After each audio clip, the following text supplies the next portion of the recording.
Want help to grow your business? Download Bryn, the world's first business advisor in your pocket. To find out more, visit bryn.ai or search the App Store today.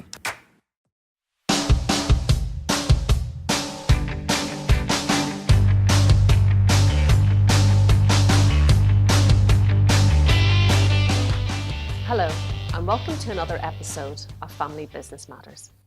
My name's Gail Crichton-Davis, and today we're talking to Lloyd Russell to learn about strategic thinking for best practices in family business performance. So Lloyd, with family businesses, they must always think across generations when doing their strategic thinking, and also across three circles. Can you tell me more about the three circles? Yeah, Gail, it goes back to the fact that, yes, the families are in multiple generations, and most businesses have a business and some ownership, and whatever that form of ownership is. But if the family has this other thing that's got everyone in there, and we have to understand where everyone fits inside the family, because a classic example is that, say for argument's sake, sadly a divorce happens and the children go away with the estranged partner. They are still the grandchildren of the family business member and that sort of stuff. So, you know, these things, while in the normal course of business we don't have to think about when we're doing strategic planning, and even if you do strategic HR planning and all that sort of stuff, it's really strategic HR planning on steroids, and because you've got to have multiple generations. So strategic thinking in a family business is way past the strategic thinking of normal businesses, because realistically the strategic thinking starts at around about a 5 to 7 year time frame, way out to 35 years and that sort of stuff, to capture a minimum of 2 generations, or the transition of the transitioning out of one generation and the guidance and moving of another generation coming in. And if you think about it, that, you know, a generation is normally around about 25 years, 25, even 30 years. And that's quite, you know, some are shorter than that. But so 35 years is you've got a grandparent and a child, you know, a grandparent and a grandchild. And so that they're inside that third circle, and they have to be taken into consideration, because they are the next leaders of your business. You know, there's an exiting leader, there's an incumbent leader, and there's a formative leader, if you think about it like that. So, you know, and if we stretch it over, so 7 years, you're still, you know, it's pretty hard to work out what's going to happen in 7 years' time, especially now. You know, we don't know. You know, there's so much global movement, you know, and technology is racing, and business models are changing up. But the other side of it is there's a really interesting statistic, and KPMG, I think, put this out not that long ago. They did the global figure, but that's a very, very, very big number. I'd rather focus on the Australian number, and that Australian number is there's about $6.3 trillion of family business wealth that will be moved or shifted in the next 25 years. Wow. Now, that's a big figure in a little economy, at the end of the day, a little economy like Australia. So it's incumbent upon family businesses, and they are thinking, you know, further out, that if I am going to continue, because it is family business continuity first, then it is succession planning, generation to generation, and estate planning and all that sort of stuff. But it's the unknown things that you've got to look at inside a family business. You know, if you're in a normal business and an employee leaves, well, the employee leaves. But if a family member leaves the business or doesn't bother coming into the business, they still have to be put into the family business strategy. And so it's looking at those sorts of things and understanding that that big family That big family has to be thought about from a strategic perspective. And then if you think about it, most businesses do strategic plans for 3 to 5 and at the very outside 7 years. Well, really family businesses do that as a business planning process. So they're long-term strategies. So their family strategies are the longer ones. Then they come into their corporate strategies, then they come into their business strategies, and then they come into their family, their normal business planning process. Whereas a normal business is just corporate strategy, business plan, and then a bit of implementation. So, and while there's only one more circle, you see how it gives you almost another 3 thinking segments that you've got to do. Yeah. And again, I'm not trying to make this very sophisticated or complex. It's just being aware of the fact that that's exactly how it is. And that's why family businesses are so much different. Now, if you embrace that thinking, it comes back in, it becomes an implementable strategy.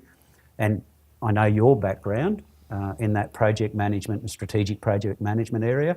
A strategy is a great thing. If you can't implement it, it's just a big dust collector.